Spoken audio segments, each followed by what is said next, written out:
আপনাদের মাঝে আবার একটা পিঠা রেসিপি নিয়ে আসলাম, বকুল পিঠা রেসিপি। এই পিঠাটা একবার খেলে মুখে লেগে থাকবে, এতটাই মজা লাগে এই পিঠাটা খেতে। আর এই শীতে একবার হলো এই পিঠাটা এইভাবে তৈরি করে নেবেন। আমি একদম সহজভাবে আপনাদের এই পিঠাটা তৈরি করে দেখাবো। আসসালামু আলাইকুম, হ্যালো বন্ধুরা, আপনারা কেমন আছেন? আশা করি আপনারা ভালো আছেন। আমি আলহামদুলিল্লাহ ভালো আছি। আমার শখের কিচেনে আপনাদের সবাইকে স্বাগতম। প্রতিদিনের মতো আবার একটি রেসিপি নিয়ে এসেছি, পিঠা রেসিপি। এখানে হাফ বাটি চাউলের গুঁড়া দিলাম, আর সাথে হাফ বাটি চাউলের গুঁড়া দিয়েছি, তার অর্ধেক দিলাম ময়দা আর একটু লবণ। আর এখানে 2 চামচ মতো খেজুরের গুড় দিলাম, কারণ শীতের টাইমে খেজুরের গুড়ের পিঠাটাই বেশি ভালো লাগে খেতে, নতুন নতুন খেজুরের গুড় উঠে। আর পানি দিয়ে এবার একটা ব্যাটার তৈরি করে নেব। আমি এখানে বকুল পিঠা তৈরি করে দেখাবো। ব্যাটারটা তৈরি করে নেব। ব্যাটারটা এমন ঘনত্ব হবে, এটা একদম আমরা যেভাবে বেগুনি ভাজি, বেগুনের যে ব্যাটারটা লাগে সে একদম সেই রকম কিন্তু ব্যাটারটা তৈরি করে নিতে হবে। খুব পাতলাও না, আবার খুব ঘনও না। আমরা যেভাবে বেগুনি ভাজি বা চপ, মানে চপের জন্য যে ব্যাটারটা তৈরি করি, একদম সেম এইভাবে কিন্তু এই ব্যাটারটা তৈরি করে নিতে হবে। এভাবে হাত দিয়ে একটু ফেটে নিতে হবে। নিয়ে আমি এটাকে 1 ঘন্টা রেস্টে রেখে দেব। 1 ঘন্টা পর ফিরে আসবো। আমি সেই ফাঁকেই আমি এখন পুরটা তৈরি করে নেব। এখানে নারকেল দিয়ে দিলাম আর খেজুরের গুড় দিয়ে দিলাম, আর অল্প একটু পানি দিয়েছি 1 চামচ মতো, যেন গুড়টা পুড়ে না যায়। যেভাবে আমরা নাড়ু পাকাই সেভাবে পাকটা তৈরি করে নিতে হবে এই নারিকেলের।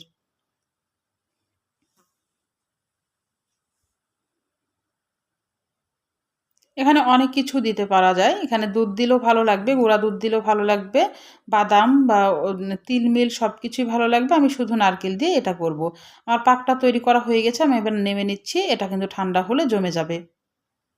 এবার আমি দুধটা আগে থেকে একটু জাল করে আমি ঘন করে রেখেছিলাম। এখানে 2টা এলাচ দিয়ে দিলাম ফ্লেভারের জন্যে। আর একটু গরম করে নিয়ে এখন আমি চিনি অ্যাড করব। আমি রসে চিনিটা দেব। আর পুরে কিন্তু আমি খেজুরের গুড়টা দিয়েছি। পরিমাণ মতো এখানে চিনিটা দিতে হবে। খুবই অল্প চিনিটা দিয়েছি। এবার ভালোভাবে একটু নেড়ে ফুটিয়ে নিব। আমি আগে থেকে দুধটাকে একটু জাল করে ফুটিয়ে রেখেছিলাম। এবার আমি ঢাকনা দিয়ে ঢেকে সাইডে রেখে দেব। এবার আমি পিঠাটা ভাজতে চলে যাব। ব্যাটারটা আমি 1 ঘন্টা রেস্টে রেখেছিলাম। একটু আবার হাত দিয়ে একটু নাড়তে হবে নেড়ে। এখন যে আমি পুরটা তৈরি করে রেখেছিলাম ওখান থেকে নাড়ু পাকাতে হবে আগে। নাড়ু পেকে এভাবে হাতের তালু দিয়ে একটু চ্যাপ্টা করে নিতে হবে। তারপরে যেভাবে আমরা চপ তৈরি করি, আলুর চপ বা ডিমের চপ, সেভাবে সেম এইভাবে দিয়ে একদম তেলে ছেড়ে দিতে হবে। খুবই সহজ এই বকুল পিঠাটা, কিন্তু খেতে কিন্তু মার্শাল্লাহ খুবই দারুণ, একদম মুখে দিলে মিলে যায়। একবার হলো এই বকুল পিঠাটা এই শীতে একবার তৈরি করে খেয়ে দেখতে পারেন। আর আমি যেভাবে তৈরি করছি এভাবে কিন্তু অনেক মজা লাগে খেতে, একবার হলো তৈরি করে খেয়ে দেখতে পারেন। আর ভিজে একদম রসে একদম মানে কি বলবো, মুখে একদম লেগে থাকার মতো এই পিঠাটা। একবার যদি খান এই পিঠাটা কিন্তু বারবার খেতে ইচ্ছে করবে। এবার আমি তেলে চলে গেলাম। তেলটা হালকা গরম হয়ে গেলেই আমি পিঠাটা ছেড়ে দেব।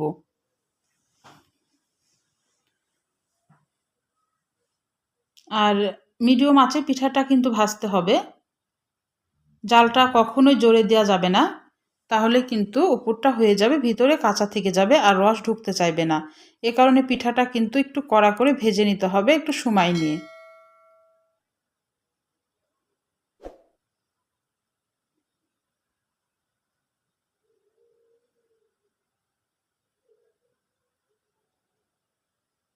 আমি উল্টে পাল্টে এভাবে লাল করে ভেজে নিব। ব্যাটারে আপনারা গুড় না দিতে চাইলেও কিন্তু না দিতে পারেন, কিন্তু ব্যাটারে এভাবে একটু গুড় দিয়ে কিন্তু ব্যাটারটা তৈরি করলে পিঠাটা খেতে কিন্তু আরও মজা লাগে।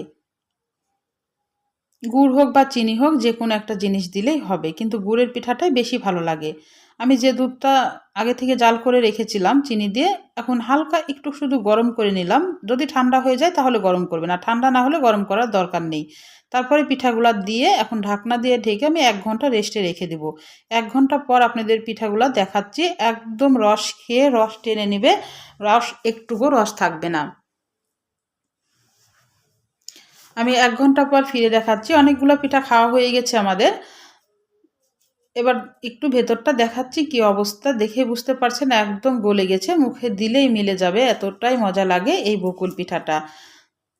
তাহলে আমার রান্নার যদি কোনো অংশ আপনাদের ভালো লাগে প্লিজ আমার চ্যানেলটাকে সাবস্ক্রাইবার করে দিন, একটা লাইক দিয়ে রান্নাটা দেখা শুরু করেন, ছোট্ট একটা কমেন্ট করে জানান আমার রান্নাগুলো কেমন লাগে। পাশে থাকা বেল আইকনটা প্রেস করে দিন, আমি যখন এরকম নতুন রেসিপি আপনাদের মাঝে হাজির করব আপনাদের কাছে যেন আগে ভিডিওটা চলে যায়।